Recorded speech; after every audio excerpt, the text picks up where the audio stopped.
Welcome to another edition of Pirate Talk. Chris Lovell here with Devin Ramby, the track expert here for Cooper High School. I've seen you a lot in the last 3 weeks ish. There's been a lot of track goings on over at Pirate Stadium. And you're in the middle of it right now, buddy. Oh, absolutely. We're talking about championship season. We're in it. So round 3, here we go. Getting ready for regionals here in a couple weeks. You hosted the district meet. Mm-hmm. It is fascinating to me, and I don't think people realize, because you've been doing the track. I mean, what year are we on here? It's my 14th year coaching, and then 9th year as head. Yeah, so this is old hat for you, but it is fascinating to me how much goes into hosting a track meet. I don't think anyone has a clue. People, the technology, the planning. So with that, I'll let you. So, and it's funny you bring that up. Coach Cat and I talk all the time, Coach Darden too, about if you've never hosted, you don't get it. Like you said, all the stuff that goes into it. And so when you host a meet like that, and hosting your invitational is one thing, hosting an advancement meet is completely different because the stakes are higher. There's people moving on, people not moving on. It's not just, hey, let's come together and get a track meet together. So hosting district was a lot. And I never asked for it, I'll say that. But if it happens, we try to do the absolute best that we can. Because it rotates, the district one rotates around a bit. Yeah, it does. Like, are you in every other year, every third year? Well, gosh, I guess every third. But normally LISD will host, and if they don't want it, it kind of get kicked around that way. And so Amarillo had the opportunity. Amarillo didn't want it, and so then we were up next. Because only so many people are equipped. Absolutely. And that's a huge part of it. Yeah. Are you equipped? Do you have the facilities? Do you have the, like you said, the equipment, the cameras, and all the stuff to do it? Yeah. So we have all that. And so because I want to talk about some of your athletes and all the things that have been going on too, but like the technology part is wildly fascinating to me. And it doesn't always work correctly. And there's elements like the weather and all the things, and then sometimes everything's working fine, like anything else, and then all of a sudden it's like, uh-oh, time out, we got a problem, hold up. No, yeah, in little things, like I think we talked to Coach Cat about, rewiring some things up top and below to help speed that stuff up, and how fast the data moves from the camera to the computers. Can the computers talk to each other?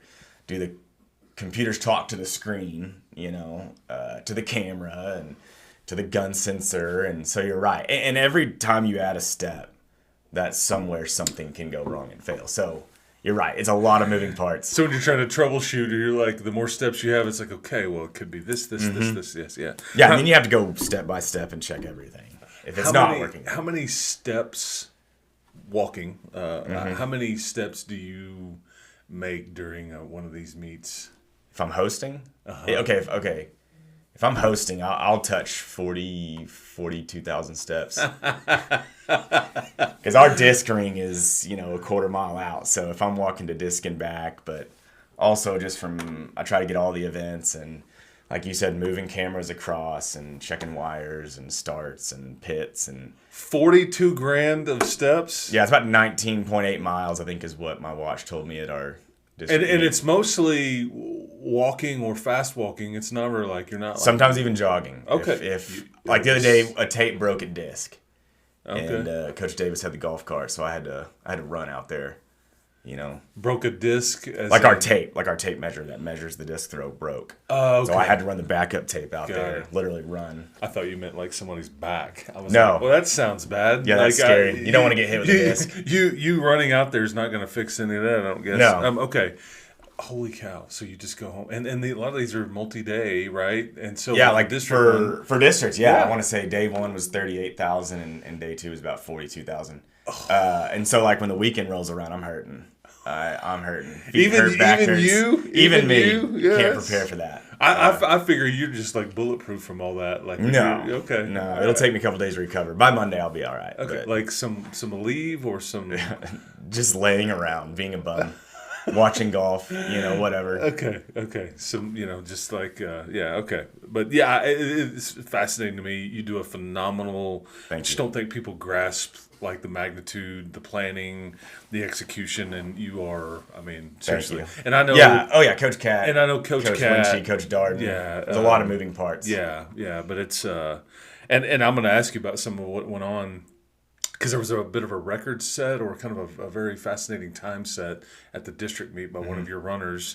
And we're all have our various parts of doing it. And I barely got to see the finish it and really appreciate because I'm worried about, I'm worried about like whatever, everybody's got this thing going. Everybody's got a role. And you probably don't get to watch half of what is going on. No, and I think that's tough about when you're hosting is, you can't focus on your kids. Yeah, you kind of take more of a host role and less of a head coach role. Now, I will say I have a phenomenal staff, and so when I do have to kind of step out and do that, my staff does a great job. Can step in, Coach Hooper, Coach Perez, everybody can step in there and do their job. Coach Reed. But they've all got their roles for hosting too. Oh, absolutely. Like at Invitational, we really are just like out. It's like, hey kids, good luck. We'll see you when it's all over. Luckily at District, it's not quite that way. So. Okay. Advancement meet, but yeah, it's tough. It is. I don't get to watch as much as I'd like.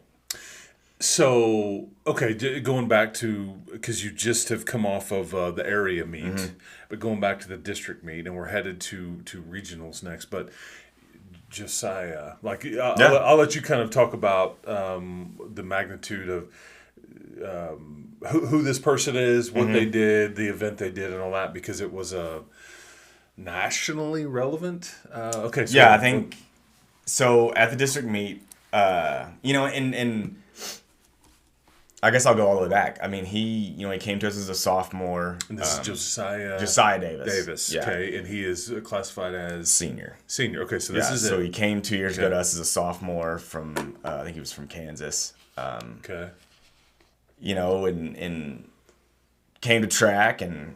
Did his time on JV, and then about halfway through the year, Coach Hooper and I decided, hey, he's got some talent. He's kind of run some good times. Let's move him up. So we moved him up for district his sophomore year. And this is 2 years ago. Yeah, ran on a couple relays for us, did phenomenal. And I think last year was really kind of his coming out. He really kind of settled into his own last year, and I think a little bit of it is just maturity, just maturing a little bit physically. And so now I'll say this about Josiah, that dude will work. Like, this is not an accident. He has been working for this for 3 years. Like, he's really great about training in the summers, training in the fall, played football, all the things, puts the work in the spring. And so I think you're kind of seeing the culmination of all that. And I think that's sometimes what people don't see with all these track athletes is when you see someone bust out a time like that, be it girl, boy, whatever, sophomore, senior, freshman, like, there's a lot of work that goes into track. And I think especially when you talk about speed stuff, I think I mentioned this before, but like it is slow growing. I mean, you may work for months and not see much, and then all of a sudden in a couple months that needle's really going to move, and I think that's Josiah. So, okay, and the event and the time that he popped. So, and it's both. I mean, there's not just one. I mean, he broke our school record in long jump at district, broke our school record in triple jump at area by 2 inches, and then at district broke our 100-meter record, which was Cal Ritz, who formerly held it, and then broke Cal's 200-meter record the same day, which was a 10.18. Now, it was a 3.6 on the wind, but regardless, if you take out all weather conditions, that puts him top 10 in the United States of America, and then top 7 in Texas. So, which we got a fast state. I mean, I'm not gonna. Oh yeah, if you're top 10 in Texas, you're nationally ranked. Some of the screenshots of like those Metroplex meets and some of the 5A and 6A Blue Bonnet relays at Texas A&M. Oh, you had some down in Houston. Yeah. I'm like, imagine running this and you don't even sniff. Like you're in last place in your in your I think it was Blue Bonnet relays, high school division. Kid ran a 10.21 and was like 7th. I mean, that's like a pro meet essentially, which is unbelievable. Yeah. But then it went 21.1. Which, it puts him in the top, I think it's top 15 in Texas in that 21.1 in the 200. So he's, it's, I kind of joke with Coach Hooper, and we just can't screw it up. We got to make sure he's ready to go and keep him healthy and keep him fast. So when he did this, I think we were up in the press box, and it was Coach Cat and Brad and Chip and myself and Colton was up there, and it was like, whoa.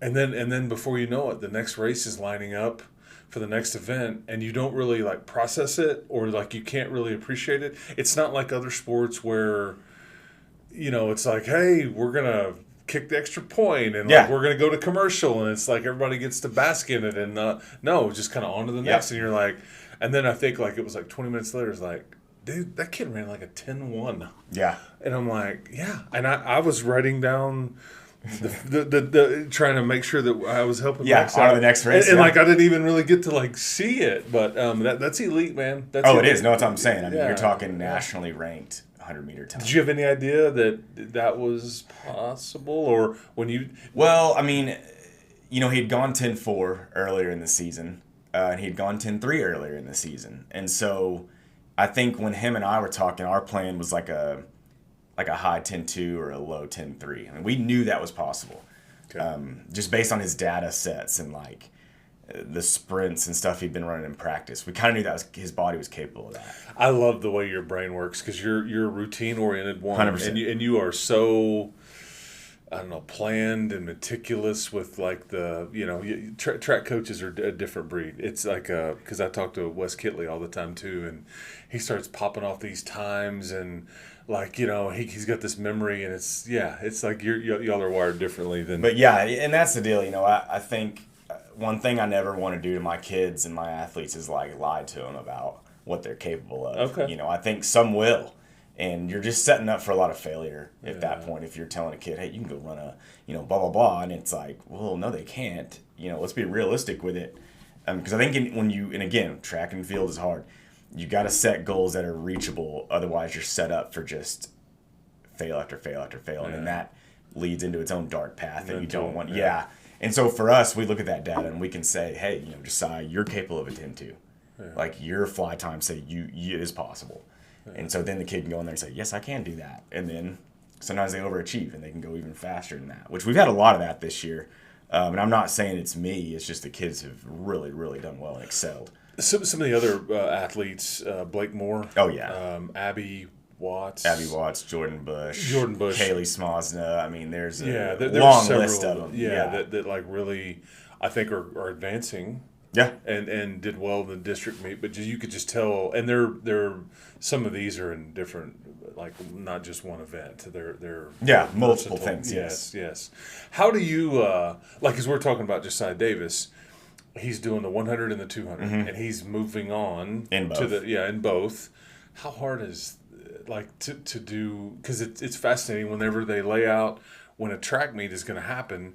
Some of these events are spread out on purpose because of, but like, it also varies by state. I mean, every state is kind of different in how they order their track meets, which is weird. I know. I didn't really realize that till a couple of years ago. It's not but standard across the board. It's not standard. No, not in high school. Okay. And so you see, some states don't even have a 4x2 because it doesn't fit in how they structure their meets. And some states do. But you're right. And that matters. Like, with Blake, we struggled a lot this year with Blake and how to lay out meets for him because, he's a quarter specialist, but he can also run a dang good too. And so wanting him and Josiah to be on that 4x2 together, but then he's got the quarter, 5 minutes later, is that fair to Blake? Does it set up well for Blake? And so we had to make those decisions in terms of, what's best for the team, what's best for Blake. And I think that's the hardest thing, and I think people sometimes look past that too. For us, it's hard to set it up to be the team's also successful, but then every single individual has their own chance too. And that's what gets hard.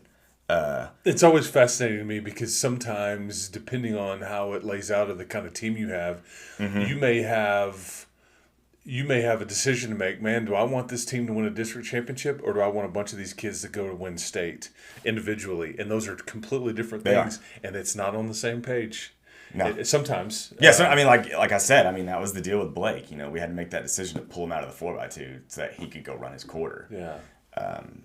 Which kills one but helps the other, hopefully. Yeah, and unfortunately we had some injuries happen at area with one of our 4x2 legs, but like we really thought we could get it out without him, and then get to regionals and say, okay, you know, do we have a chance in it? Yes, we do. Blake, you got to be a dude and go do this. Like, and unfortunately, you know, we just had some bad luck, but that's something that, you know, Coach Hooper and I have talked about since Andrews, when we ran a really good 4x2 time. So it's been a discussion all year, and it keeps coming up, the pros and cons of it. And it's hard. It's really hard.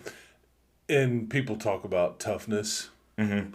And you think of toughness in a variety of ways or aspects of the mental part. But, like, there's some toughness that comes with being a multi-event and training for that, and the discipline of fueling the body, and like just doing the different things to be like at peak at the right time and all that stuff. But like that's toughness. I mean, I watched Blake Moore.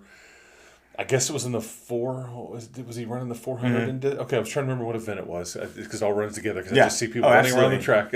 And he just, like, he was it's kind of neck and neck, and he just was like, and I think Chip's up there going, that's the football player in him right there. Yeah, like, which I'd agree with that. Like, it's just like, I think there's some truth he may be to right, that, but there you could just tell it's toughness. You're just running next to a guy, but somebody made the decision to, like, you know what, I'm not losing. You grit your teeth, and it's like, I'm going to keep going, and he just left the other guy. We talk about that a lot. You know, what makes our sport a little bit different than everybody else's sport is, like, we're going next to each other, but you're not playing defense against me, and I'm not playing defense against you. There's nobody in your lane. There's nobody in your way. Like, nothing's going to stop you from going to do it. You versus you. Yeah, and so it is a choice. And I think when we talk about toughness and how our team kind of attacks it, is like you just said, it's a choice. That's all it is. It's a choice. Do you make the choice? And, you know I need to go to bed early because sleep is the number one performance enhancer, but am I going to make that choice to do it? That's a tough choice to make. Yeah. Or like you said, you know, I got to make sure I'm putting the right fuel in my body. That's a tough choice when, you know, you've got Cane's right there. You've got, you know, a massive plate of nachos over here. Like, am I going to make the choice to fuel my body right, or am I not? That's toughness. It's not always on the track a lot of times. And I think for what we do, and you said it earlier, when everything's coming down to 1,000th of a second, sometimes those decisions are what add up to the difference and not. And so, and I'm a control freak. You probably know that. You know, I like to control all of it, from their warm-up what to, you can. With what you can. But at the same time, and my wife tells me all the time, you can't control it all when it comes to track. You just can't. And it just grinds me a little bit. But the fact that this is the time of year where I kind of have to let go and hope I've trained them right up to this point. You know what I mean? Yeah, because your track meets theoretically are being run in November, December, January, building to this point. Like, that's what. So you personally, okay, I want to talk to you about this too, because, like, you are well studied. You try to keep up with the latest trends, the latest everything as it relates to speed and strength training, and it goes on kind of all the time. What is the latest thing? What is the latest trend that you've learned or that you really believe in, and maybe something you've kind of gone, 2 or 3 years ago I thought this was right, but I've kind of gotten away from that. I mean, I'm a glutton for punishment when it comes to that kind of stuff. I mean, the second we're done, I start my research for the next year. And I'll say this: no 2 years for me has ever looked the same. Okay. Because it's like you said, it's constant learning this, learning that. And the athletes change. Yeah. You know what? And I think every group that comes in has different shortcomings and where we've got to fill gaps. Okay. If I get a group comes in, their max speed's great, acceleration, no. Okay, well then we need to lean on acceleration, and so I got to go dig into that and say, how do I get a kid to accelerate better? Could be early acceleration, could be late acceleration. Or is it more posture? Is a posture a problem of ours? I got to go in and look at that kind of stuff. And so, it's a constant. I'm always learning. And I've got a bunch of clinics I go to in the summer and in the fall, and I buy clinics. And, I'm a big believer in as soon as you think you've got it figured out, you don't. Yeah. And, the more I learn, the less I know. And so I am on the latest trends. And right now the trend seems to be, and it comes and goes, it's a pendulum that swings back and forth. But I think the trend now is a lot of overspeed work. And so can you overspeed kids? From a neural perspective, can you train their brain to go faster? And convince them that they can move those limbs in a quicker fashion. Comes down to contract, relax, cycle, and your in those neurons in your legs and in your brain and stuff like that. And so I've leaned into that, and I'm learning, And I told Coach Hoover the other day, I was like, we're gonna make some mistakes learning this stuff, but I think at the end of the day, we're gonna be way better if we can fail correctly, if that kind of makes sense. Sure. In how we're training these kids, and so we've been doing a bit of overspeed stuff probably the last 4 weeks, and I've learned a lot of stuff in terms of overspeed, how it works. It's on cycles, and can you constantly overspeed? Can you not? There's two ends of the spectrum on that one, so I'm having to learn to navigate that too, and what's enough, what's too much, what's not enough. The other trend I think is real big is weight room, in terms of what you're doing in the weight room. I love lifting. I think the weight room's a really important piece of the puzzle, but it's just that. It's just a piece. It's not the whole puzzle. And I think you go back 20 years, there was that kind of that narrative of like, look, if you can squat 500 pounds, you'll go run a 4.4. You think about the Nebraska stuff in the 90s, and I think that held through all the way through the early 2000s, and I don't think it's till recently where it's like, look, we love the weight room. Weight room's great, but what are you doing in the weight room? And so I've done a lot of research on that with Baxter, and I've done over the last 4 years. I've been really happy with how we structure our weight room. And for most track, is it heavy weight, less rep, or is it less I think weight, that's more what rep? I think we have found that out. You're going to get a lot more bang for your buck going super low reps with like 85, 90, 95% of your 1 rep max. Really? Because you got to think it matches the intensity of a sprint. Oh, a sprint's at 100%, and so Yeah. you kind of need your weight room to match that. Now, I'm not saying you don't need to do low reps. I'm sorry, high rep, low weight stuff. But again, it kind of comes down to, well, what part of the season are you in? Is it a lift for performance? Is it a lift for recovery? What are you doing? Yeah. And so I think a lot of that goes into it. So, I kind of joke around sometimes because I feel like I'm part strength conditioning guy. Sure. Part track coach. Psychologist. Oh, more therapist. Yes. Yeah. Oh, yeah. And there's been a lot of that this year. And so, yeah, I wear a lot of hats. And do I wear any of them very good? Maybe. But there's a need, so you got to fill it. Yeah. Because I always think about like really heavy weight and low rep, like the form can suffer, and then there's the happy medium there. It's like, well, or you get somebody hurt.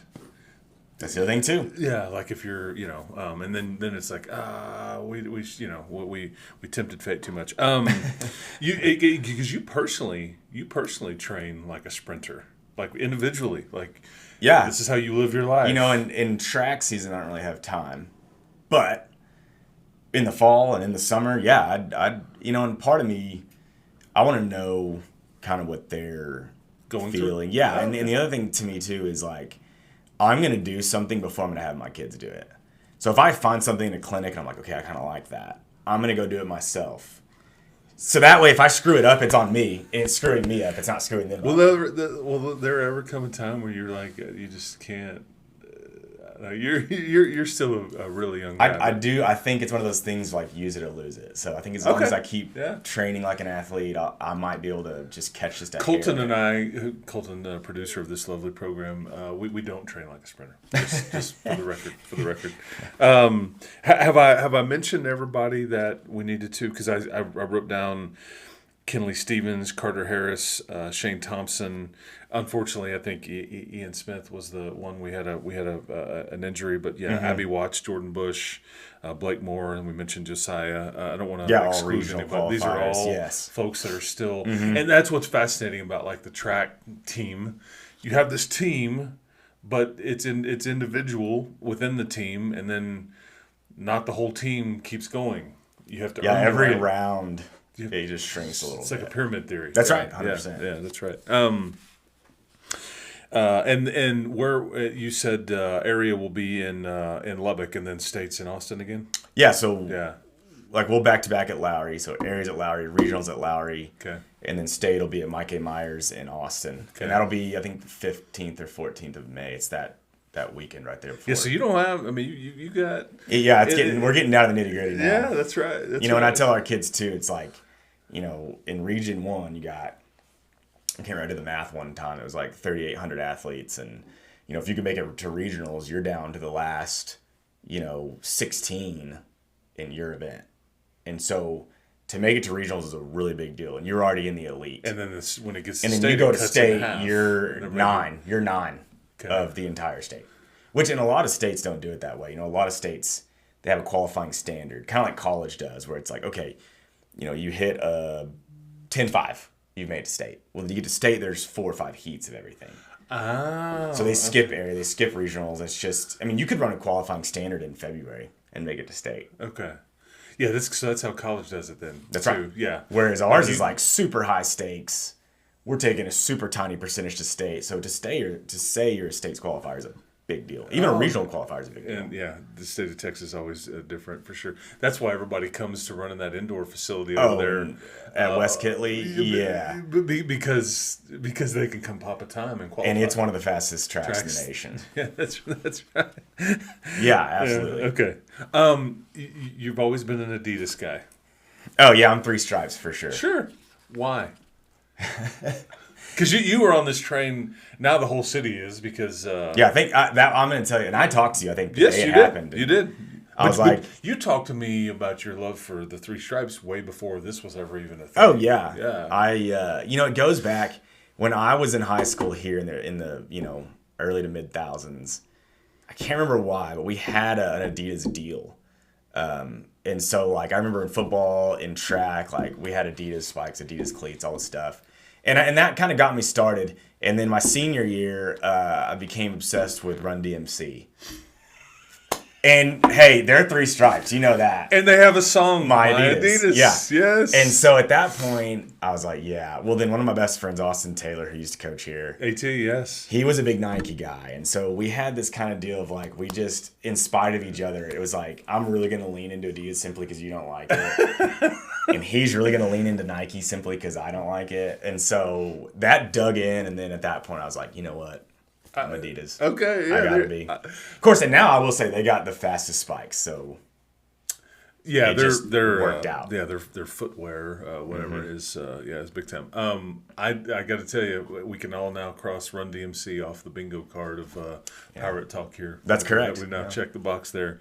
Didn't see that coming. Love that though. All right, real quick. Other than your own team.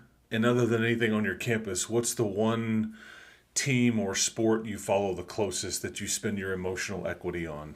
Like that you stress about or worry about or get excited about or whatever it is? Who? You know, my wife will curse this, but it's Tech Athletics. I mean, it's Texas Tech Athletics. Okay.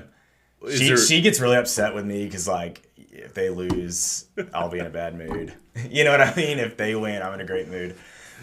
So yeah, it's Tech football, Tech basketball. And I mean, you and I know you know, but like I was in college in the really rough basketball years. Like, we were really pumped. I remember going to watch NIT. We played Jacksonville here in town. That was my upcoming, but I was a big Jarius Jackson fan and like that Jackson, era. Yeah. I had the jersey, I had all the stuff. And so I've been Tech basketball for a long time. I had the Kingsbury jersey back in the day. So you kind of see it at the high and yeah, I mean, Mike Leach era was like my upcoming, Okay, yeah. That's what got me into coaching. I wanted to be, like Mike Leach. And so, yeah, 100%. And so that's kind of for me. But other than that, I'm a big golf fan. I'll watch college track. I watch all the Masters rounds. I'm getting ready for the PGA and US Open coming up, and so I'm just a sports guy. I love sports. Okay, speaking of, don't say Coach Leach because that may be an easy one. But if you any coach in a different sport other than your own that you could spend an hour with, like living or dead, that you could just spend an hour with, just picking their brain about whatever it would be whom? I mean, Coach Leach is a big one for sure. Yeah. Although you may not talk sports at all in that whole hour. And I think that's we're both history guys. I'm a big history guy, so I think that would be the fun part is talking history with him. But outside of that, I think Kitley would be a great one to pick his brain on some stuff. There's a sprint coach up in Illinois named Chris Corfus that I get a lot of stuff from. I think he'd be a fun one. And then outside of that, kind of an odd one that I've always would love to just talk to would be Jim Thorpe. And I know he's not a coach, but one of the greatest athletes of all time. So that's one of those, if you're sitting out at dinner and you got 3 spots, he'd be one. He'd be one of them because I would just want to know, how did you do it? Pro and all these different sports and all the things and Olympian and stuff like that. But those would all be great ones, I think, to me. Okay. Last one. Be careful here. Okay. Who's the last person you texted? Last person I texted. Yeah, on your phone. I'm trying to think. It's probably my wife, honestly. Okay, there you go. That's probably a safe answer. Coordinating. Even if that was real or not. Yeah, I think it was coordinating a kid drop off this morning. Okay, yeah, we'll never know. We'll never know. I could talk to you for hours, man. Oh yeah, same here. I love it. It's always a blast. My man, Coach Ramby, is elite at what he does, and I don't use that word lightly. So, anyway, pay attention to his. You could follow their teams at LCP_track on X or Twitter, or whatever we're calling it these days.